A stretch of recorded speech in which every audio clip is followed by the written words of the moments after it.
ជីកឯងយុវតីម្នាក់រៀបផែនការប្រឌិតព័ត៌មានថាមានគេចាប់ជំរិតទារប្រាក់ចុងក្រោយអស់លាក់បែកធ្លាយរឿងជំពាក់លុយគេដោយសារទិញគ្រឿងក្រអូបគ្មានលុយសងថ្មីនេះមានគណនី Facebook មួយឈ្មោះរឿនស្រីនុចបានសរសេរសារបង្ហោះថាប្អូនស្រីរបស់ខ្លួនត្រូវបានជនមិនស្គាល់មុខចាប់ជំរិតយកទាំងម៉ូតូទាំងមនុស្សនៅចំណុចភូមិថ្មីឃុំតាំងក្រូចស្រុកសំរោងទងខេត្តកំពង់ស្ពឺកាលពីព្រឹកម៉ោង 5 ថ្ងៃច័ន្ទទី 10 ខែមីនា ឆ្នាំ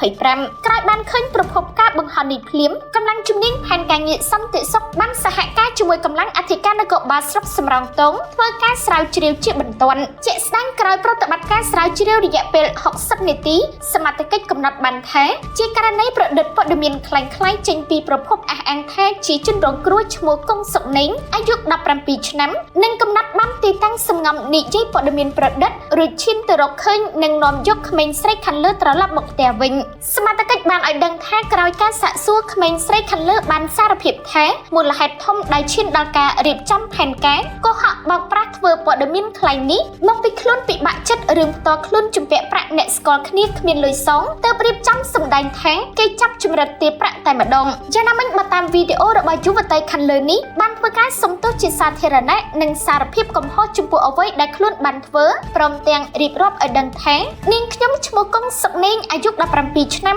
រស់នៅភូមិថ្មីឃុំតាំងក្រូចស្រុកសំរោងទងខេត្តកំពង់ស្ពឺកាលពីថ្ងៃទី 10 ខែមីនា ឆ្នាំ 2025 វេលាម៉ោង 5:30 នាទីព្រឹកនាងខ្ញុំបានជិះម៉ូតូចេញពីផ្ទះនិងប្រឌិតរឿងកុហកបងប្អូនម្ដាយពូមីងថាមានគេចាប់ជំរិតយកលុយនាងខ្ញុំយកទៅចង់ឃុំខ្លួននៅក្នុងព្រៃមិនស្គាល់ទីតាំងប៉ុន្តែវាមិនមែនជាការពិតនោះទេដោយសារតែខ្ញុំជំពាក់លុយគេ